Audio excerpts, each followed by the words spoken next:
Belle bonjour tout le monde. Faut nous parler créole tous les jours. Créole là c'est à nous, il en dit dans nous. Faut nous parler créole tous les jours. Faut nous parler créole là tous les jours. Faut nous parler créole tous les jours. I'ma make this shit grip.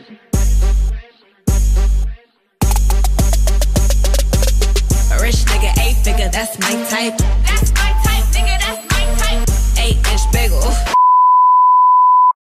Salut à tous les gars, j'espère que vous allez bien. Franchement, je suis super contente de vous retrouver. Bon, en tout cas, j'espère qu'aujourd'hui vous êtes chaud. J'espère qu'aujourd'hui vous êtes chaud parce que aujourd'hui, dans cette vidéo, je vais bien sûr parler de la formation du créole, de comment ça a été créé et tout. Mais je vais bien sûr beaucoup plus parler des anciennes colonies françaises parce que c'est ce que je connais. Voilà. Et si cette vidéo t'intéresse, je te conseille fortement à rester.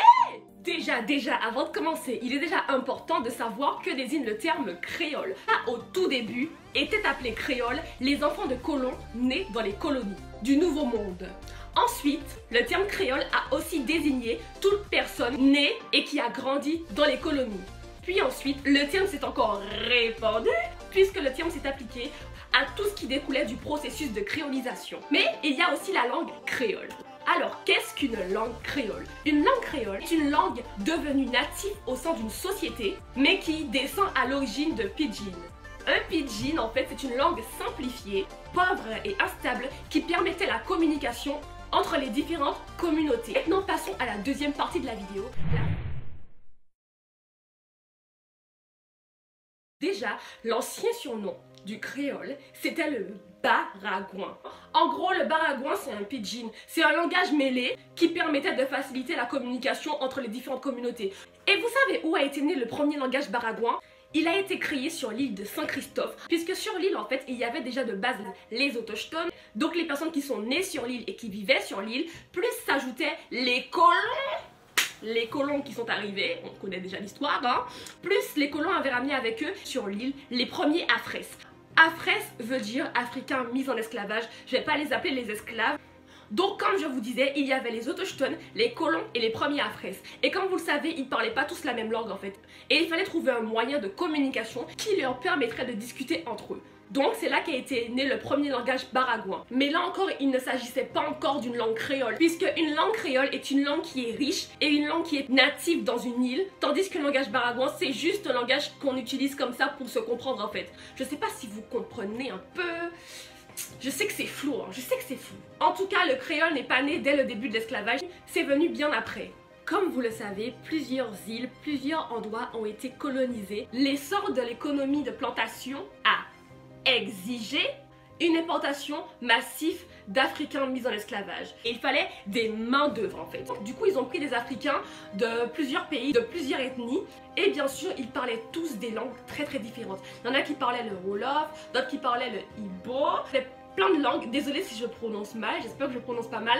Mais en tout cas, ils parlaient tous des langues très diverses et variées. Sauf qu'arrivés dans les colonies, ils avaient l'interdiction de parler leur langue traditionnelle. D'ailleurs, les dirigeants de plantation mélangeaient les différentes ethnies pour éviter tout risque de communication qui amènerait à une révolte. L'objectif donné aux afres, c'était d'acquérir la langue du colon de façon limitée, c'est-à-dire au moins apprendre les mots qui désignaient des ordres. Et bien sûr, les afres avaient des difficultés à apprendre la langue puisque c'était pas leur langue d'origine. Et donc, ils ont mis en place une stratégie d'appropriation à partir des langues européennes, c'est-à-dire qu'ils s'appropriaient du vocabulaire et de la sonorité de la langue du colon et ils l'intégraient au syntaxe de leur langue d'origine. Et c'est comme ça qu'est né le créole. Ils ont vraiment fait ce mélange-là. J'ai trouvé un texte datant du 31 mai 1671 qui va vous illustrer un peu leur mélange. Donc ce texte est écrit en ancien créole martiniquais, il s'appelait le proto-créole. Donc les martiniquais, ça va un peu vous choquer parce que moi-même, quand j'ai lu, j'étais en mode... Moi mirer un homme en mer du diamant, moi voir lui 3 fois, l'itini assez bon visage et yeux comme monde, l'itini grande barbe grise, les sorties hors de l'eau, regardez-nous tous. Et vous allez me demander sûrement, mais pourquoi y a-t-il autant de créoles différents? Il y a deux explications. La première explication est la base lexicale. Le créole a été créé à partir d'une certaine base lexicale. La Jamaïque a été colonisée par les Anglais.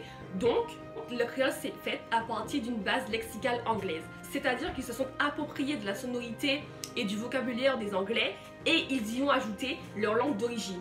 La Martinique, la Guadeloupe ont été colonisées par les Français, donc ils ont pris la base lexicale des Français et ils y ont ajouté leur langue d'origine. Donc déjà la base lexicale joue beaucoup.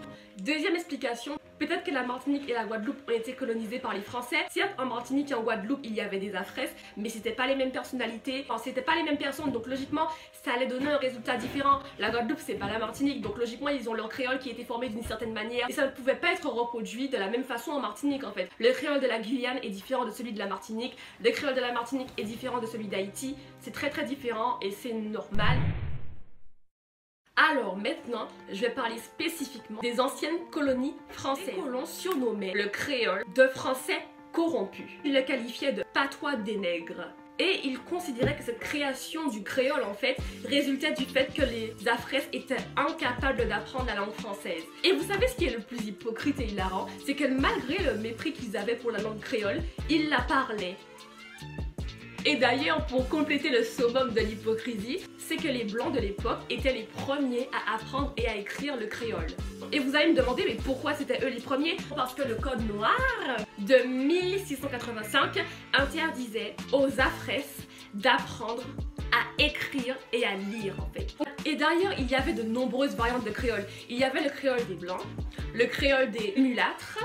D'ailleurs, le terme mulâtre, on va en revenir plus tard, et le créole des Noirs. Les mulâtres dénigraient le créole, la culture créole. En fait, les mulâtres voulaient vraiment s'identifier aux blancs. Donc, ils valorisaient la culture française, ils valorisaient la langue française au dépit de la langue créole. Et pour parler des termes mulâtres, chabine, vous savez, les petits chabines, chabines dorées, on va parler du terme chabine et mulâtre. Une chabine est une fille noire, à la peau claire et aux cheveux crépus blonds. Mais, la vraie définition du terme chabine, c'est, attendez je lis, chabin, non vulgaire d'hybride du bouc et de la brebis. Voilà. Deuxième terme, mulâtre, vient de l'espagnol mulatto qui signifie mulet. Les esclavagistes prenaient pour sale habitude de comparer les noirs à des animaux.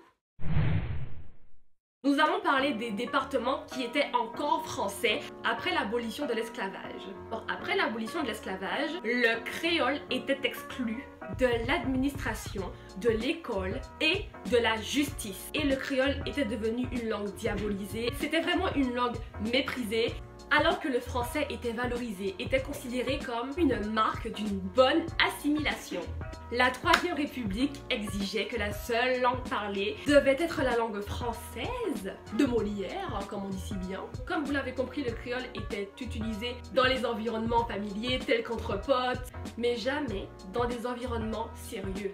Donc voici un peu la situation du créole après l'abolition de l'esclavage. Tous en fait. L'acceptation du créole s'est faite en plusieurs parties. Déjà en 1930, il y a eu l'apparition du mouvement de la négritude. La négritude est un mouvement littéraire et politique rassemblant des écrivains francophones noirs. Et en fait, ce mouvement, il avait pour but de rendre la dignité aux Noirs après tant d'années de frustration psychologique, culturelle et politique. Et ce mouvement a énormément aidé dans l'acceptation. 20 ans après, il y a eu la création de l'Académie créole antillaise qui a été créée par un groupe d'intellectuels guadeloupéens, consistait à la collecte du patrimoine oral, donc les proverbes, les contes et les poèmes. En 1975 a été créé le groupe d'études et de recherche en espace créolophone et francophone qui en fait consistait à fixer la grammaire des créoles guadeloupéens et martiniquais. Le circulaire Savary, bref, je vais écrire le nom ici, permettait d'introduire le créole à l'école. En 2000, le créole a obtenu le statut de langue régionale. Donc voici grâce à tous ces processus qui ont été mis en place par des personnes qui se sont battues pour nous. Et même si nous avons fait un grand progrès, ça ne veut pas dire qu'aujourd'hui, les langues créoles ne se prennent pas tout plein de préjugés. Par exemple, parlons d'un préjugé, que la langue créole c'est une langue pour les sauvages. Le créole n'est pas une langue sauvage. Pour moi, le vrai sauvage est celui qui traite de sauvage, celui qui n'a pas la même culture et la même langue que lui. Et c'est quand même incroyable que des personnes qui se disent civilisées n'arrivent pas à accepter les différences des autres. Puisque pour moi, normalement, savoir accepter la différence des autres, c'est savoir vivre en société. Le créole n'est pas une langue sauvage, le créole c'est mon patrimoine, c'est mon héritage. Le créole c'est une partie de moi. Je n'ai pas honte de parler créole ni à mes parents ni à mes amis. Le créole est une partie importante de notre histoire. Les gars, voici la fin de la vidéo. J'espère qu'elle vous aura plu. N'hésitez pas à vous abonner. Abonne-toi en fait, abonnez-vous, abonnez-vous. Abonnez-vous, partagez, likez, commentez. Dites-moi ce que vous en pensez. Je vous fais de gros bisous les gars et on se donne rendez-vous pour une prochaine vidéo.